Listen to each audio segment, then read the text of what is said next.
twongeye kubasuhuza tubifuriza umunsi mwiza, tunashima Imana yabashije kuturinda tukaba turi bazima. Namwe mukurikiye iyi TV isaha ya 9 mukaba muri bazima, Imana ibaha umugisha cyane. Murabona imbere yacu ko hari umuntu w'Imana, reka tumwakire adusuhuze ubundi dukomeze. Mbashuje bene data, Imana ibaha umugisha. Mazina ni Uwizeyimana Dieudonné, umuvugabutumwa. Abantu benshi hano mu gihugu cyacu tuziranye, benshi cyane tuziranye ku izina rya MC cyangwa Umutahira, ariko burya ndi umukristo. Imana ibaha umugisha kandi Imana ibagirire neza. Nifuje kubana nawe, urakoze cyane. Nawe urakoze cyane, ngira ngo mwamwumvishe.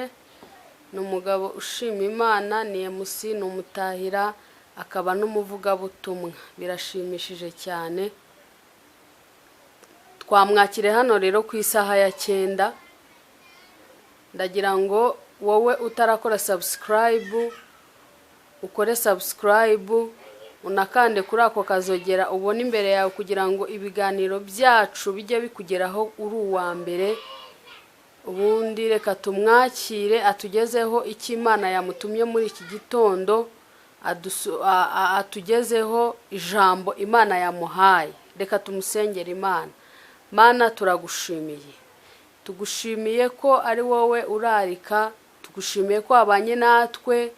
Mwami, warinze abantu bawe, natwe uraturinda. Aya masaha turi bazima, izina ryo nirihabwe icyubahiro. Mwami, tukimara kugushimira tubanje guca bugufi kugira ngo tweze kandi udutunganye, imitima yacu iboneke imbere yawe nta kizinga. Ukimara kutubabara no kutweza turaguhamagaye kugira ngo uzubane natwe. Nyemerera umugaragu wawe watumye, umwemerere avuga icyo wamutumye. Satani yo kumurogoya no kumusahura turayirukanye ku buzima bwe, mu izina rya Yesu Kristo, amen. Reka tumwakire atugezeho icyo Imana yamudutumyeho. Urakoze cyane, Imana ibaha umugisha kandi Imana ibagirire neza mu izina rya Yesu, amen. Mwayumvise amazina ni yayandi, ni Uwizeyimana Dieudonné. Nkunda Imana, ngakunda abantu bayo. Imana iduhane umugisha. Uyu munsi rero hari icyo Imana yambwiye kukubwira, kugira ngo nawe umenye icyo Imana igushakaho. Kandi Imana iragukunda kurenza uko wowe uyikunda. Iyo umuntu agukunda rero akugirira neza cyangwa se akwitaho kurenza uko umukunda. Bivuze ngo rero ubwo Imana igukunda ikaba igufiteho umugambi mwiza, icyo kirahagije. Reka ntatinze, reka tuganire ku ijambo ry'Imana riri mu gitabo cy'umuhanuzi witwa Nehemiya. Reka sabe umwana w'Imana hadusomere. Ubu nanze kuvuga umukozi w'Imana, nasoma ijambo ry'Imana rirambwira ngo ntabwo nkibisaba abagaragu, ngo ahubwo mbisaba abana banjye, ngo kuko umugaragu ntamenya aho shebuja abika. Rero uri umwana w'Imana kuko Imana ifite umugambi mu izina rya Yesu, amen. Amen. Reka dusome kuva Nehemiya igice cya mbere kuva kuri kangahe? Guhera ku murongo wa mbere. Haravuga ngo Nehemiya yumva inkuru z'ibyago by'ab'i Yerusalemu. Ngo amagambo ya Nehemiya mwene Hakariya mu kwezi kwitwa Kisilevu, mu mwaka wa 20, ubwo nari ibwami Ishushani, Hanani wo muri bene data yaraje azanye n'abagabo bavuye i Buyuda. Mbabaza inkuru z'abayuda barokotse, abari barasigaye batajyanywe ari imbohe. Mbaza n'inkuru z'i Yerusalemu, barambwira bati abari batagiye mu bunyage bagasigara mu gihugu cy'Ubuyuda bagize amakuba menshi, baratukwa, kandi inkike z'i Yerusalemu zarasenyutse, n'amarembo yaho yarahiye gusenga kwa Nehemiya gusenga kwa Dieudonné. ngo maze Nehemiya ngo maze kumva izo nkuru ndicara ndarira mara iminsi mbabaye niyiriza ubusa sengera imbere y'Imana nyirijuru nti ndakwinginze Uwiteka Mana nyirijuru, Mana nkuru itera ubwoba, ikomereza isezerano n'imbabazi abayikunda bakitondera amategeko yayo. None tegera ugutwi kwawe kumve n'amaso yawe arebe. Garukiraho ngaho. Amen. Haleluya. Ngo none tegera ugutwi kwawe kumve. Ngo ndetse n'amaso yawe arebe. Haleluya. Uyu mugaragu w'Imana Nehemiya yari umuziritsi wa vino ibwami. None bavuga ijambo rikomeye hano ngo hari mu mwaka wa 20. Haleluya. Muri uwo mwaka wa 20 ngo yaje gutekereza, yaje kwicara abazinkuru za Yerusalemu, abazinkuru za bene wabo, abazinkuru z'imiryango, akurikirana muri famiye, akurikirana mu bene gihugu, ngo asanga harimo bamwe bari barajyanyweho iminyago. Arabaza ngo bamwe basigaye batarajyanyweho iminyago, ngo abo ngabo bamwe nabo baramubwira ngo nabo bamwe bagize ibyago, abandi bagira amakuba, abandi baratukwa, abandi barasuzugurwa, abandi bicwa n'inzara, abandi bayirukanwa hirya no hino ku misozi, abandi barateraganwa. Ngo arangije kumva ayo makuru y'abene wabo ibibazo barimo, intambara barimo, ibicantege barimo, ibibahiga ku manywa ndetse na nijoro, ngo amaze kumva izo nkuru yicara imbere y'Imana. Ndashimira Imana ko nawe wicara imbere y'Imana, ndashimira Imana ko nawe uri imbere y'Imana, ndashimira Imana ko nawe ugiye kumvira ijambo nawe ugahitamo icyo uri buze gukora. Ngo Nehemiya amaze kwicara imbere y'Imana ngo amara iminsi yiyiriza ubusa ku manywa ndetse na nijoro. Ngo aravuga ngo Mana nkuru, Mana itera ubwoba, Mana ikomeza isezerano ry'abagaragu bayikunda bakitondera amategeko yayo. Haleluya. Ngo ndakwinginze ngumva gusenga kwanjye. Haleluya. Uyu mugaragu w'Imana Nehemiya yabwiraga Imana ngo nimbe gusenga kwe kugira ngo abantu bari mu makuba bave mu makuba, yagira ngo abantu bari mu byago bave mu byago, yagira ngo abantu barwaye bave mu burwayi bajye mu buzima, yagira ngo abantu bashonje bave gusonza bajye kurya, yagira ngo abantu bambaye ubusa bave kwambara ubusa bajye kwambara. Haleluya. Ngo none amaze gusenga Imana yumva gusenga kwe, irangije icyo gihe hahagurutse abagabo batatu, harimo uwitwa Sanibalati, harimo uwitwa Tobiya, harimo uwitwa Geshemu. Ngo bose bahagurukijwe n'ikintu kimwe gusa, kwari kugira ngo barwanye ubwoko bw'Imana, kwari kugira ngo barwanye umurimo w'Imana. Reka nkubwire uyu mwanya none ibyakurwanyaga Imana igiye kukurwanira mu izina rya Yesu. Haleluya. Ibyaguhigaga Imana igiye kubiguhigira. Reka nkubwire impamvu Imana ibikora. Ijambo ry'Imana rivuga ngo iyo dusenze ibyari imisozi bivaho, iyo dusenze ibyari intambara bivaho, iyo dusenze ibyari amadeni bivaho, iyo dusenze ibyari inzara bivaho, iyo dusenze ibyari gusenyuka kw'ingo bivaho.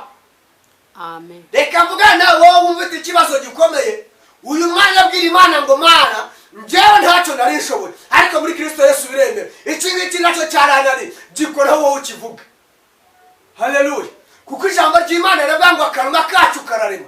Wowe byatuza akanwa kavuga ngo iki ngiki cyari cyarananiranye ko none hakirarangiye. Niba ari indwara avuga ngo ndakize.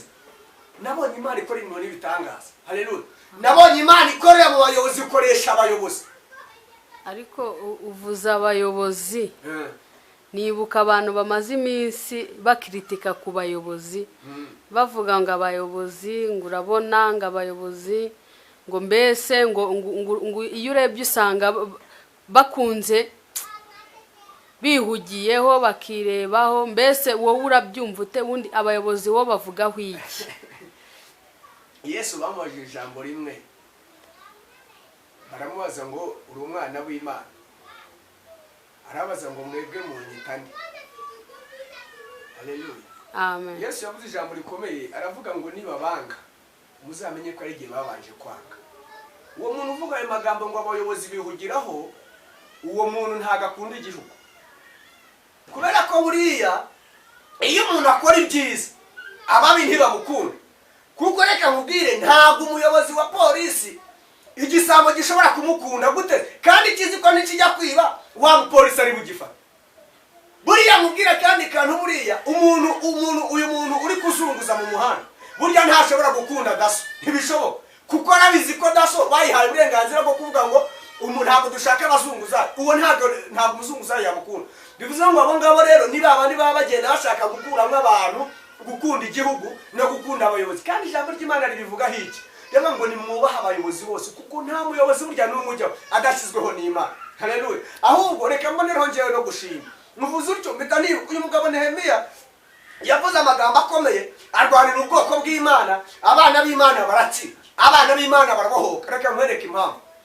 Reba mu bihe dusohoyemo bya lockdown, uriya muyobozi w'ubutegetsi bw'igihugu Professor Shyaka Anastase yakoze akazi gakomeye. Jewe ubwanjye nkavuga uriya mugabo rwose ari haritanga, kuko iyo bataza kuhaba ngo bashireho ingamba zifatika n'abandi bafatanyije mu buyobozi, abanyarwanda twari kwirara tukirara ugasanga ahubwo twese ibyo twitaga ngo icyorezo ngo ntabwo ari icy'abantu bakuze, ngo bambe ngo ntabwo ari icy'abana, ngo ni icy'abantu bakuze.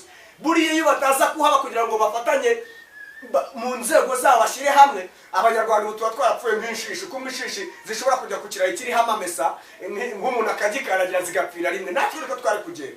Buriya minisitiri yakoze akazi gakomeye, uriya minisitiri w'ubuzima bakoze akazi gakomeye. Nabonaga je nta kuryama, buri kanya televiziyo nibo zaganirije, nibo zagiye kureba, nibo zagiye kubaza. Ahubwo reka mbashimire bose nuko mwakoze akazi gakomeye kandi umuntu acagakora, haleluya.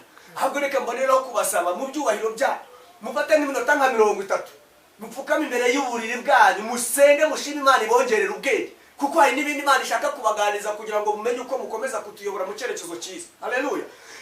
Uriya mugabo umukuru wa polisi yakoze akazi gakomeye cyane muri ibi bihe twari turimo. Abantu bamwe akavuga ngo ariko ngo polisi ngo yitayeho ngo bari kuturenganya gute. Ni inshingano kugira ngo baturinde, ni inshingano kugira ngo batuyobore inzira nziza, haleluya. Buriya mubwire na perezida w'igihugu ntabwo ushobora kugira gute kubona abantu bose bamukunda kubera impamvu yihe, nuko hari bamwe ashaka kugenda uko bashaka, ariko yabere kuko ashaka ko bagenda ntibari ko bagenda. Ni nako na Yesu rero yavuze ngo niba banga muzamenye ko ari igihe babanje kwanga, ahubwo mwite ku nshingano zanyu, mwite ku cyo mwahamagariwe, mwite ku cyo mugomba gukora. Umuyobozi uri mu mwuka w'Imana ikimukubwira ayobora neza ntarya ruswa, haleluya.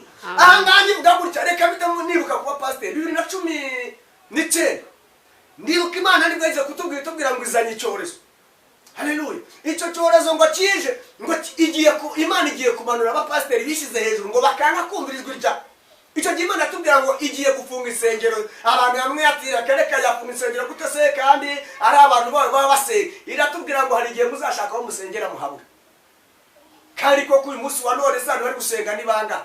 Iratubwira ngo abantu benshi bagiye kugwa, kandi koko benshi baguye muri ibi bihe ni benshi cyane, bararambara baryamye hasi hari. Ariko kuko umwuka w'Imana isumba byose iyo wamwemereye akaza akaba muri weho uyobora neza. Iyo uri umushumba ubana n'Imana neza. Reka mbabwire bene data, nyemerera ngirireho umugisha, nawe ngirireho umugisha, dufatanye gusenga, haleluya. Ndi kuvuga ibi ngibi mbere yuko dusoza, reka mbibutse ibintu Imana yambwiye kubabwira, haleluya, haleluya. Ikintu cya mbere Imana yambwiye kubabwira, Imana yambwiye ngo mbabwire ngo ibyaye mu bivane muri logique. Iby'Imana bigendera mu mwuka, ni ibintu umuntu yizera atarabona, ariko ukizera ko ibyo bintu bizabaho. Imana ibagiriye neza cyane. Ikindi kintu cya kabiri Imana yambwiye, umwaka w'ibihumbi 2020, umwaka w'ibihumbi 2020 iyo myaka Imana yambwiye ngo muyisengere cyane, musenge cyane, mube maso, ngo kuko Satani yarahagurutse kugira ngo iyo myaka yicemwe abantu benshi, atwara abantu benshi, amanura abantu benshi, afata abayobozi bari hejuru abamanure hasi, afate abapasiteri bari hejuru abamanure hasi, afata mbega abamanura barambike hasi aho kugira ngo muzamuke. Bivuze ngo kugira ngo umanuke rero mbabarira dufatanye dusenge ahubwo Imana ikuzamura, aho kugira ngo urwego ruriho uruveho ujya hasi, ahubwo uruveho ujye hejuru, kuko wubashye Imana. Umugaragu w'Imana Salomo we yabwiye Imana aribwira ngo Mana ngo mu bwenge umpe n'ubuhanga kugira ngo menye uko mbona uko natambagira iki gihugu, haleluya. Bivuze ngo rero nyemerera dufatanye dusenga Imana nuko Nehemiya yasenze Imana ikabana nawe, ikamugira neza, ikamwambika imbaraga, bakubaka itorero ry'Imana. Imana ibaha umugisha, amen. Ikindi kintu Imana yambwiye, Imana yambwiye ngo mbabwire ngo itorero ntabwo rizajyana umuntu mu ijuru. Imana yambwiye ngo mbabwire ngo buri muntu nakiranuke ku giti cye, ngo kizwa ku giti cyawe. Itorero ntabwo ryo rizajyana abantu mu ijuru, rero gukizwa nibyo bizajyana umuntu mu ijuru.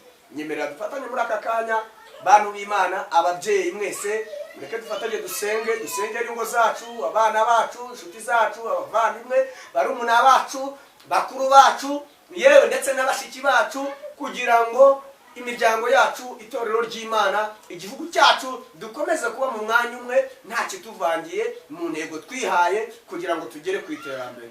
Haleluya. Ijambo ry'Imana ribivugaho neza, rikavuga ngo abubaha Imana hari ingororano yabateguriye. Ingororano ya mbere icyubahiro, ingororano ya kabiri ubukire, ingororano ya gatatu ubugingo. Ibyo rero urabikeneye nk'umwana w'Imana, rero kugira ngo ugereho nuko waha Imana nayo ikakubahisha mu bantu ndetse no hirya no hino, Imana iguha umugisha. Haleluya. Reka dusenge rero, nibe uyu mwanya none aha tugize umugisha. Ikindi kintu nari ngiye kuvugaho nanone, bantu b'Imana, mureke guceresa. Iki cyorezo ngo ntagihari, kirahari. Twebwe amakuru twayamenye mbere y'igihe ko kizaza. Niyo mpamvu uyu mwanya twebwe turi kuvuga aya magambo, twamenye ko kizaza. Icyo tutari tuzi n'uburyo tuzakirindamo. Bivuze ngo rero leta iri gukora kuko iri gukoreshwa n'umwuka w'Imana. Reka twubahirize ayo mategeko batutegeka umunsi ku wundi, ayo mabwiriza tubwiriza umunsi ku wundi, kugira ngo turamire mu gihugu cyiza Imana yaduhaye. Imana ibaha umugisha kandi bagiriye neza. Reka dufatanye dusenge.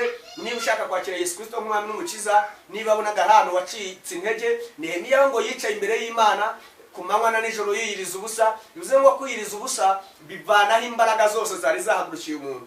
Kwiyiriza ubusa bituma umuntu anesha icyaha n'igisa nacyo. Reka ngufashe nawe umfashe rero dusenge, Imana itugiriye neza. Niba ushaka kwakira Yesu Kristo nk'umwami n'umukiza, subira mwaya magambo uvuga ngo mwami Yesu, ndakwakiriye mu bugingo bwanjye.